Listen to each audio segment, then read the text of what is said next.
नमस्कार दोस्तों, मैं इस समय राष्ट्रीय अध्यक्ष करणी सेना डॉक्टर सुंदरी ठाकुर महाराष्ट्र में बैठा हूँ, मुंबई से।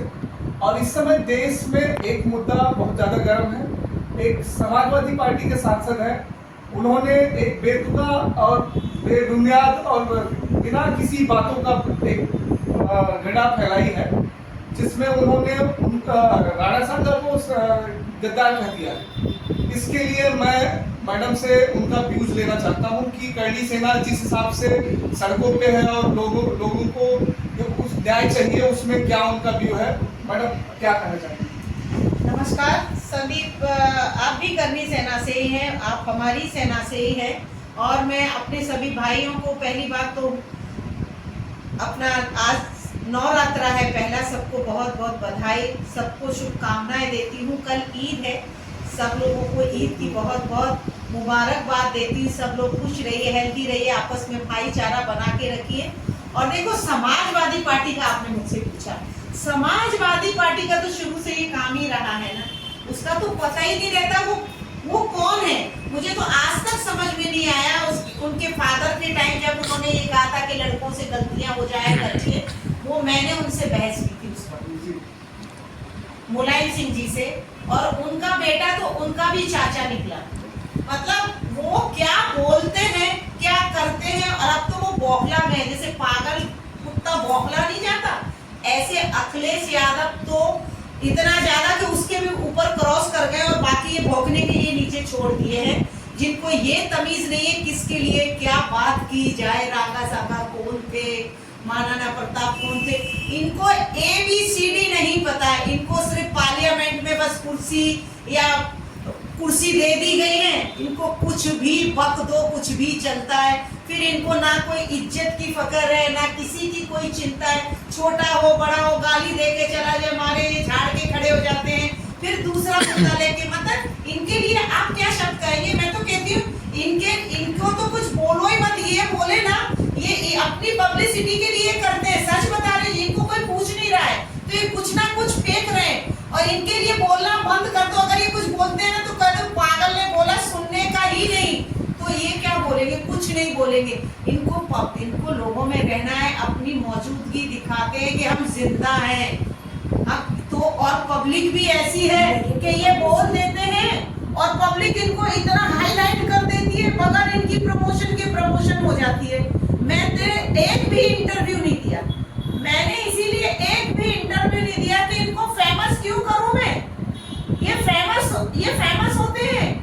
और वो जो सूरवीर थे, इनकी तो कोई हैसियत नहीं है उनका नाम भी लेने की, लेकिन ये उनकी वजह से रोटियां खा रहे हैं। भाई समझो मेरी बात, इनकी गलती नहीं है बेचारे, ये कैसे जिंदा रहेंगे।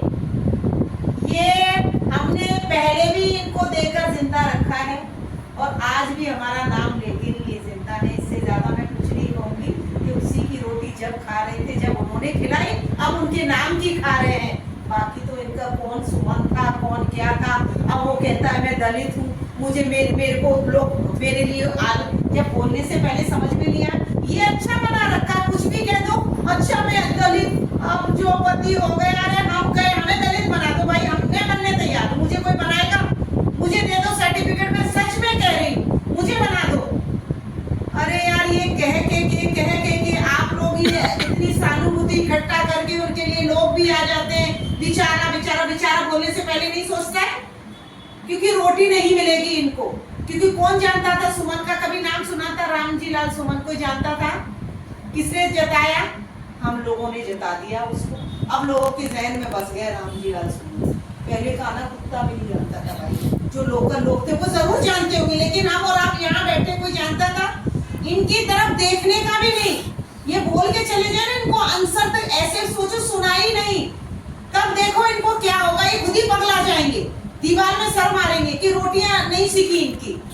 तो ऐसे लोगों की तरह मैं तो देखना भी नहीं पसंद करती। ऐसे मतलब इतने बड़े लोगों का नाम जो हमारे में हमें लेने में ऐसा लगता है कि कहाँ वो और कहाँ हम। तो इनकी तो हस्ती और इनकी औकात क्या है। दीदी, एक आखिरी सवाल ये है कि करणी सेना के कुछ पदाधिकारी, जबकि करणी सेना बहुत बड़े पैमाने में देश में बहुत बच्चे और यंग युवा बिल्कुल। ब्रिगेड को लेके चलती है, इसमें कई बच्चे घायल हुए हैं हाँ। और आप उनको क्या संदेश देना चाहेंगी, क्योंकि हिंसा फैल रही है, तो आप एक मुखिया के तौर पे क्या संदेश देना चाहेंगे? मैं यही संदेश देना चाहूंगी कि ऐसे लोगों के लिए अपना क्यों खून बहा रहे हो। मैं सच बता रही हूँ आपको, इनको तो रोटी सेकनी होती है, इनकी कोई हैसियत नहीं उनका नाम लेने की, इनकी कोई हैसियत नहीं उनका नाम लेने की। उनकी वजह से आज वो चमक गया, उसकी वजह से रामजी लाल सुमन, जैसे आप उससे पूछ रहे हैं, कभी आपने सुना था? आप जानते हैं महाराष्ट्र में कोई जानता है कि कलकत्ता में कोई जानता है? वो आगरा में होगा, आगरा में बस वही एरिया में उसे जानते होंगे। जताया किसने? हमने उसको। तो मैं तो अपने भाइयों से निवेदन करती हूँ, ऐसे तो कोई बोले ना भोग रहा है तो उसे भोगने दो और चुपचाप निकल जाओ, तो उसे और ज्यादा तकलीफ होगी, क्योंकि उसका प्लान फेल हो गया। हम उसने बोला, हमने पकड़ लिया और उसको इतना हाईलाइट कर दिया कि वो बगैर तिलक के उसको तुमने प्रिंस बना दिया। अरे क्या जरूरत है ऐसे की, जिसको जमीन पे बैठा उसको तुम आसमान पे बिठा रहे हो। मेरे भाइयों, मैं समझती हूँ ये बहुत गलत चीज हुई है और ऐसा नहीं होना चाहिए। ऐसे लोगों के लिए अगर हम खून बहाएंगे तो क्या फायदा? किसी बराबर के टक्कर पे आ जा, फिर हम तुझे बताएंगे हम कौन है और हम क्या कर सकते हैं। तो मैं तो ऐसे लोगों के लिए शब्द भी नहीं कहना चाहती, क्योंकि मैं शब्द कहूंगी तो उसका नाम बड़ा होगा। ऐसे घटिया लोगों का तो नाम भी टीवी पे लेना बोलना, मतलब उसको पलट के जवाब नहीं देते ना, तो ये पागल हो जाता